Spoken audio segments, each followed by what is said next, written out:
students, so today we are going to start our new chapter, that is chapter number 13, the beginning of British rule in India. In this chapter you are going to study about coming of British to India, when they came to India and what things they do. Wars fought to gain control of India, strengthening of English East India Company's power, and then the revolt of 1857.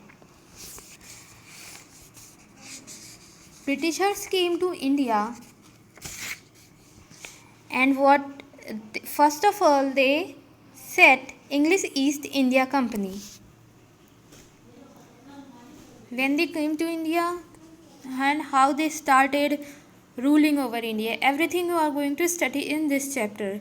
The English East India Company was given the Royal Charter in 1600.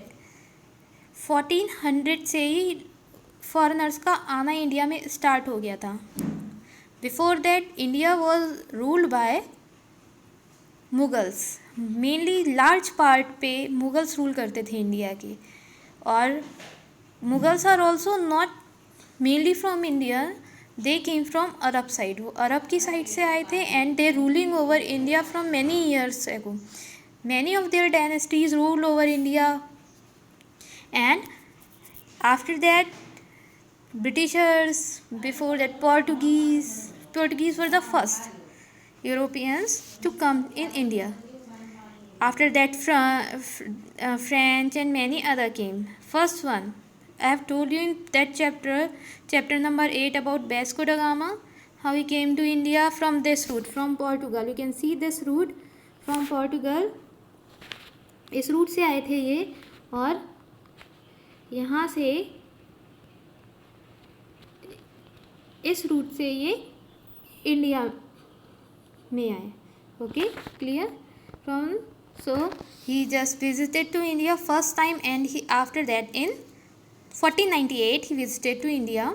He discovered this new route to India, and what things he has taken many things and went to his own country, and after that again he came to India for trading. Items in demand, there was a great demand for Indian spices, indigo, silk and cotton. ये सारी चीज़ें बहुत India से दूसरी countries में जाती थी. पहले लोग आते थे और ट्रेड करने आया करते थे इंडिया में. बस मीन्स यहाँ से सामान लेके जाते थे थोड़े लो कॉस्ट पे, बहुत ही कम कॉस्ट पे लेके जाते थे, और अपनी कंट्री में जाके बहुत हाई कॉस्ट पे उस सामान को बेचते थे, जिससे उनको बहुत ज़्यादा प्रॉफिट होता था. इसलिए बहुत सारी कंट्री के लोग आते थे हमारी इंडिया में और वो चीज़ें लेके जाते थे. ये ट्रेडिंग पोस्ट थी. By 1623 they set up trading post in Surat, Bharuch, Agra. अब ईस्ट इंडिया कंपनी का सेटअप हो गया था. पोर्टुगीज़ के बाद फ्रेंच आए, बहुत सारे लोग आए. उसके बाद जब 1600 में ब्रिटिशर्स को जहांगीर ने परमिशन दे दी थी इंडिया में आने की, then what by the 1623 many, see I'll show you again. These are the posts which are set up, different posts in Surat, Bhuj. First of all they set up their factory in Surat. After that Bhuj, Agra, Bharuch. Bhuj, this is known as Bharuch, Ahmedabad and Agra. These are the places where they set up their trading post, and slowly they starting taking many areas under them. Okay, so till now which English East India Company started ruling over a large area of India. After that many other countries are also there. I have told you French भी आए थे, Dutch लोग भी आए, Dutch के लोग भी आए थे, पोर्टुगीज़ भी आए थे. पोर्टुगीज़ थोड़े जो कंट्रीज थोड़ी वीक हो गई ब्रिटिशर से, वो चली गई. लेकिन और बट फ्रेंच जो था वो थोड़ा स्ट्रॉन्ग था. फ्रेंच जो कंट्री थी वो थोड़ी स्ट्रॉन्ग थी. तो जब वो इंडिया से जाने को तैयार नहीं थे, तो उन्होंने क्या किया, they had wars with British.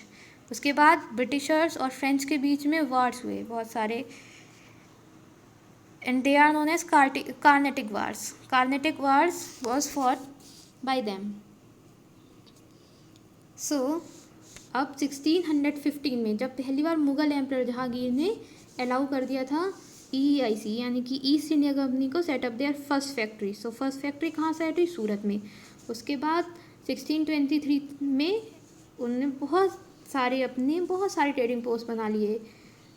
And after that he fought many wars to take rule over the regions. बहुत सारे वार्स उन्होंने लड़े ताकि वो लार्ज एरिया को अपने अंडर में कर सकें, क्योंकि वो थोड़े ज़्यादा पावरफुल थे। तो जो भी वो वार लड़ते थे they just going to win that war. तो British based battles against Bengal, Awadh. अब क्या हुआ था? कार्नेटिक वार्स के बाद, जब फ्रेंच से लड़ने के बाद, अब वो ये जो छोटे छोटे बंगाल, अवध, मैसूर, ये सारी प्लेसेस थी, इनके ऊपर अब उन्हें कंट्रोल करना था, क्योंकि ये जो प्लेसेस थी, ये प्लेसेस मुगल्स के अंडर में ना आके छोटे छोटे अपने अपने किंग्स की थी। तो वो उन्होंने क्या किया, पहले इन छोटी छोटी प्लेसेस को अपने अंडर में लेना स्टार्ट किया, जिससे कि एक बड़ा एरिया उनके अंडर में आ जाए। And after that he fought many wars. Nawab of Bengal Sirajuddaulah, इनके साथ इनका वार हुआ। That is known as Battle of over Bengal.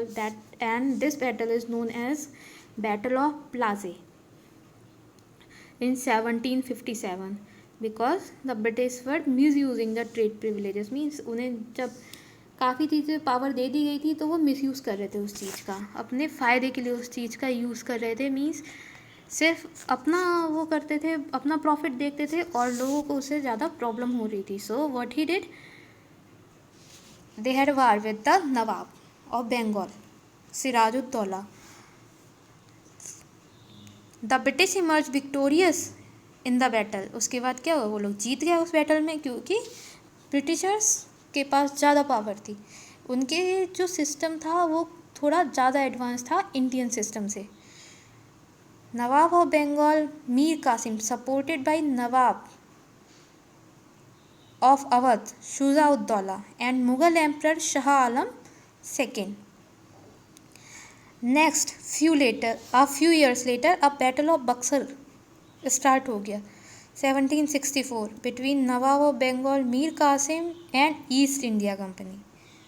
और जिसको किसने किसने सपोर्ट किया था, उनकी साइड से कौन कौन था? मीर कासिम की साइड से Awadh, Nawab of Awadh Shuja-ud-Daula and Mughal emperor Shah Alam II, जिससे कि बैटल ऑफ बक्सर 1764 में हुई। उसमें भी ईस्ट इंडिया कंपनी ने ही विक्ट्री हासिल की थी। Means he only one, he only emerge as victorious.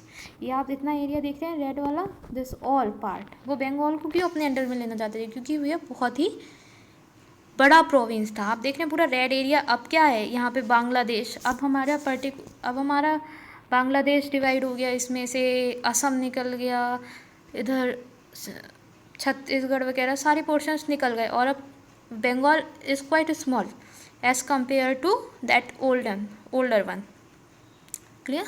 After that powerful East India Company, they made alliance with some kings. अब क्या करते थे वो, जैसे जैसे जीतते थे तो वो जो दूसरे किंग्स होते थे जो हारते थे उनके साथ एक अलायंस कर लेते थे कि kings were forced to sign the agreements to take care of the companies expenses of India. Means जितने भी कंपनी के एक्सपेंस होंगे वो वहाँ का जो किंग है वो करेगा।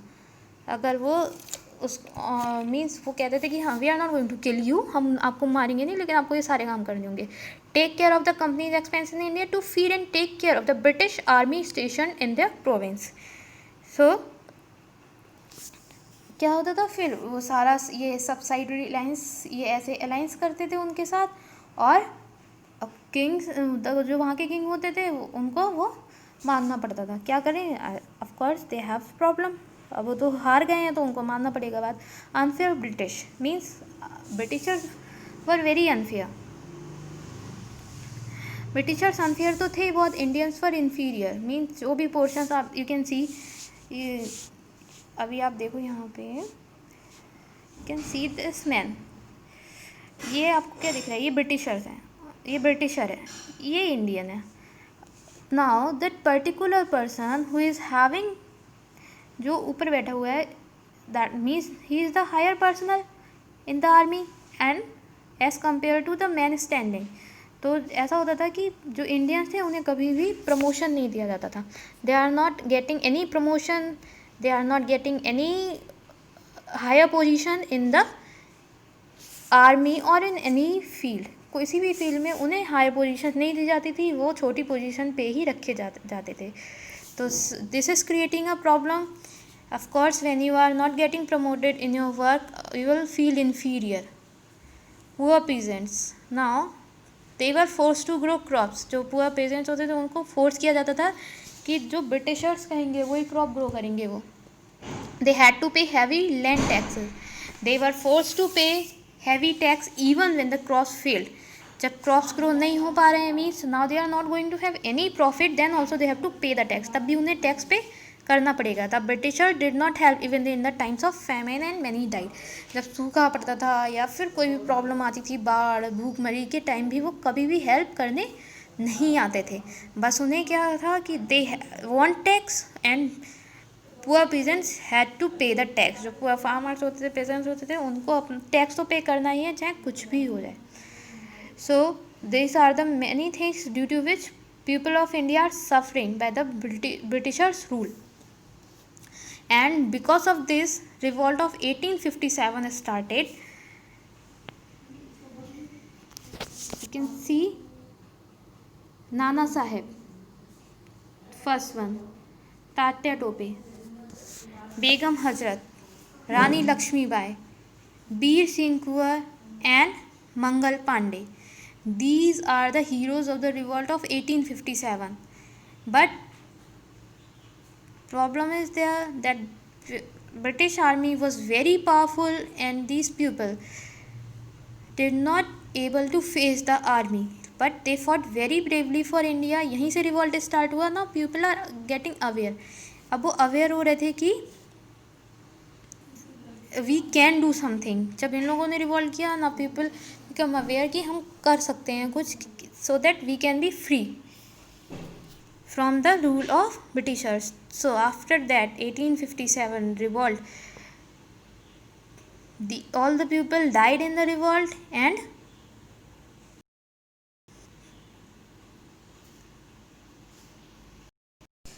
so he came to India. By this revolt people become aware, and more I will tell you tomorrow. Thank you.